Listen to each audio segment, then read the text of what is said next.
I was saying that even when you have a distributed heat source, what will be the heat generated at a point?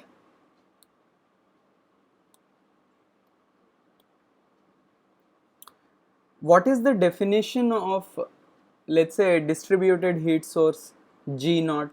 How do we define a distributed heat source?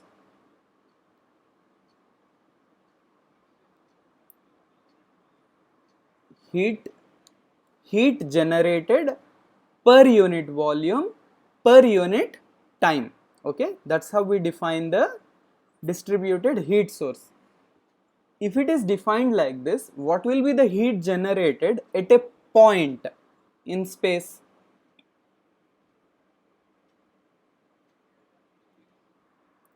It would be, it will be 0, because volume of a point is 0. So if you take G naught multiplied with 0, you get a 0. So at a point there is no finite heat generated. Okay, so if I am looking at what is happening, if I am considering some very small region of material around the node which is shared by both the elements, okay, within that particular small region, what will be the heat generated? If I take an infinitesimally small region which includes that node which is shared by both the elements, what will be the heat generated in that? It will be tending to 0, right? Now, what is the heat which is entering that infinitesimally small region from the left side?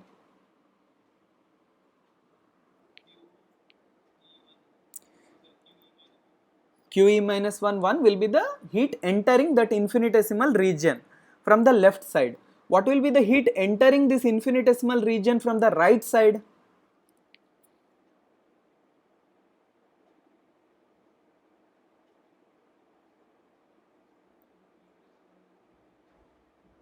QE plus, no. QE minus 1, 2 is entering, QE minus 1, 2 is entering from the left, and QE1 is entering from the right. Okay. Now, if no external heat input is being given at the node, then what should be true? Both should be equal. What will happen if they are not equal? Heat will be accumulated. Okay. Now, heat is getting accumulated in how much volume? In infinitesimal volume. Infinitesimal volume cannot take finite amount of heat, okay, because then the temperature rise will tend to infinity. Okay, that doesn't happen. Okay, so that is the reason that QE minus 1 2 plus QE1 should be equal to the external heat input at that particular node.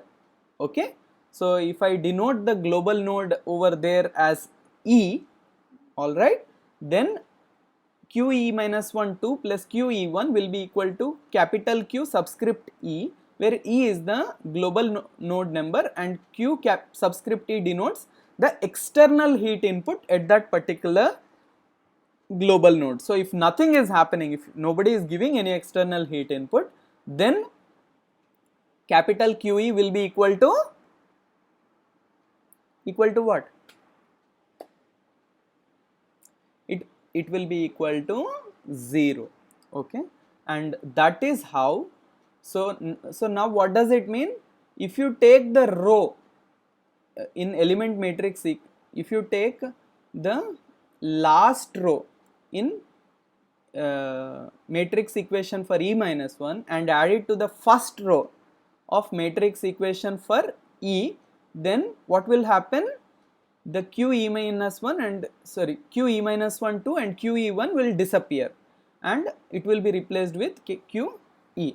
So during assembly we have to add the appropriate rows, and for that particular global node E, what equation will we get? We will get this particular equation.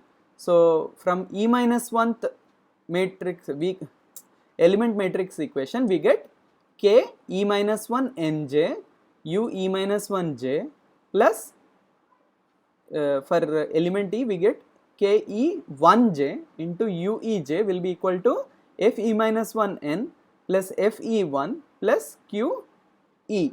Okay. Now in this particular equation, what are the unknowns?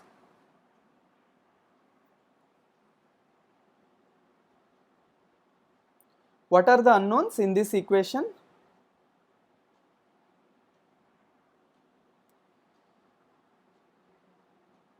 So uj and QE is not an unknown now, because why is it not an unknown? Why were,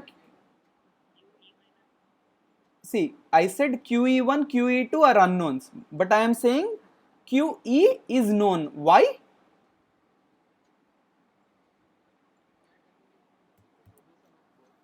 No.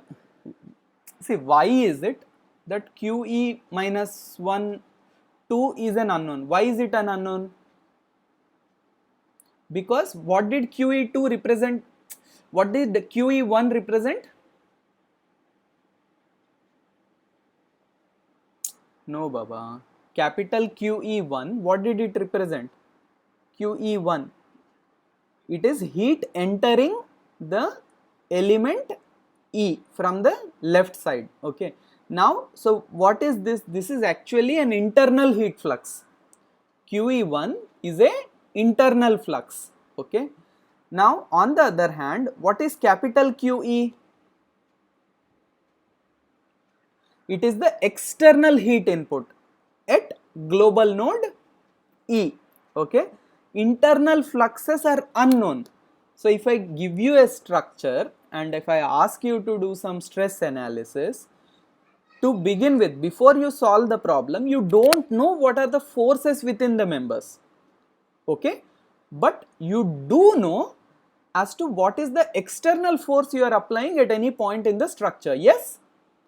If I take the same thing for a heat thermal problem, when we, before starting solving the problem, we don't know what are the internal fluxes, internal flux distribution within the domain, we don't know, but we know what is the external heat input that we are giving. So what are the unknowns here in this equation?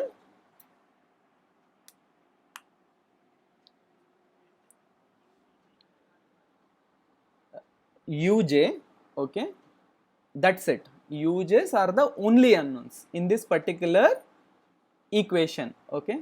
Now, how many, what are Uj's, by the way? What is Uj?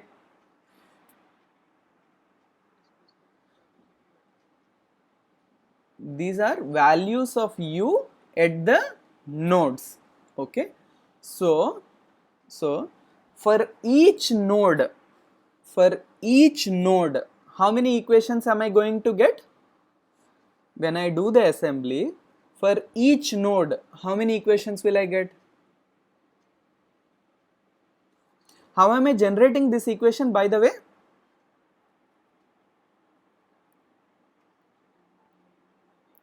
No. How did I generate this equation? What is this equation? The assembly equation, what was it? It's a flux balance equation. For each node, how many flux balance equations will I get? I am going to get one flux balance equation for each node. So, how many such equations can I generate within my total domain? No, Baba. Small n is the number of nodes within an element. But how many such equations can I generate? Whatever is the total number of nodes within my domain, I can generate that many number of such equations. Okay. Now if I look at all of them, so how many equations will I get? Whatever is the number of nodes, total number of nodes, I will get that many number of equations. Now if I look at all these equations, how many unknowns will I have?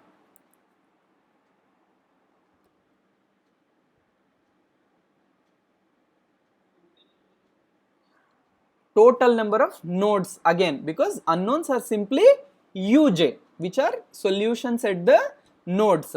So now after assembly, how many unknowns do I have and how many equations do I have?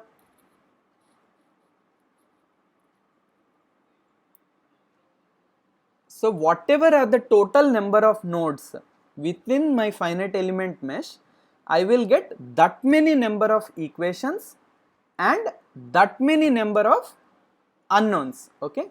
So now if I take this particular thing, I can write this now as some global matrix equation, Ku equals to F plus Q, and in the global matrix equation, now I am going to have the same number of unknowns and same number of equations. So can I now solve this particular equation? Yes, so now we will be in a position to solve the equations. So that's it, that's finite element analysis, and from now onwards all we are going to do is slowly increase the complexity. Okay, first we do start with one dimensions, second order differential equations, fourth order differential equations, then we will do one dimensions transient analysis, then we will do two dimensional steady state analysis. So now onwards we just increase the complexity bit by bit and we implement this strategy. Okay, what is the strategy? You discretize your domain into elements. Basically you create a finite element mesh. Okay, now in this mesh, for each element you get your element matrix equation by applying the weak form statement on the element domain. Then you assemble the element matrices in order to get the global matrix equation. I did not say here, but once you get global matrices, you apply the boundary conditions and you solve them in order to get the solution to the problem. That's it. That is FEM. Okay, and whatever are important words in FEM, elements, nodes, local node number, global node number. Okay, what are local node number, global node numbers? We'll go here to the mesh. Huh?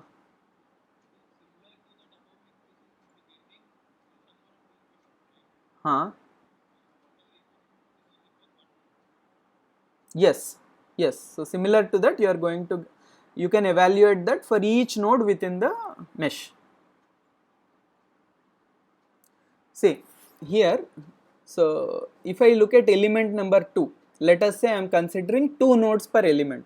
Okay, for element number 2, if this will be local node 1, this will be local node 2, but this will be global node 2 and this will be global node 3. Global node numbers, this I wrote here is actually the global node number. Okay, it is going from 1 to so on until n plus 1 if I am considering only 2 nodes per element. Okay, so then I am going to get n plus 1 number of global nodes, and for each element there are 2 local nodes. So if I take element E, what will be the local nodes? What will be the first local node? It will be global node E. What will be the second local node? It will be global node E plus 1. So there will be some mapping we will create for a given element and a given local node. What is the corresponding global node? Okay, we will do that. So what all important words I have introduced today? So nodes, elements, finite element mesh, interpolation functions, okay, and then element matrix equation, global matrix equation, internal fluxes and external heat input or external force at a node. So I have introduced all these words. Any questions?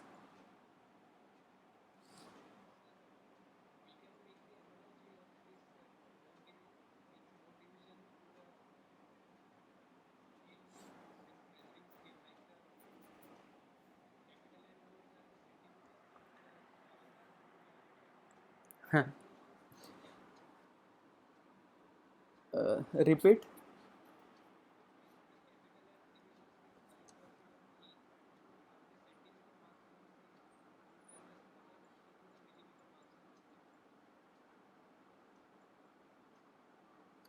I'm not fully following. So you're saying that so if I take a scale, the centimeter marks, so okay, for 1 centimeter, 2 centimeters, those are the elements you are saying, and then the millimeter marks, those are your nodes for an element. So in the case of a scale, if you are marking a node at every millimeter, then every element has 11 nodes. Okay, each centimeter has 11 number of, sorry, each element has 11 number of nodes. So small n will be 11, capital N will be whatever is the, if it's a 30 centimeter scale, it will be 30. Yeah, if you want to take that analogy, then this will be the correct number of yeah. Okay, questions? Please ask your doubts right away, okay? Don't leave them for later. It's okay if you don't understand things, because you are not expected to understand everything. These are difficult concepts. But whatever, we have some time, so I am pressing you. So anything you did not follow, you can ask.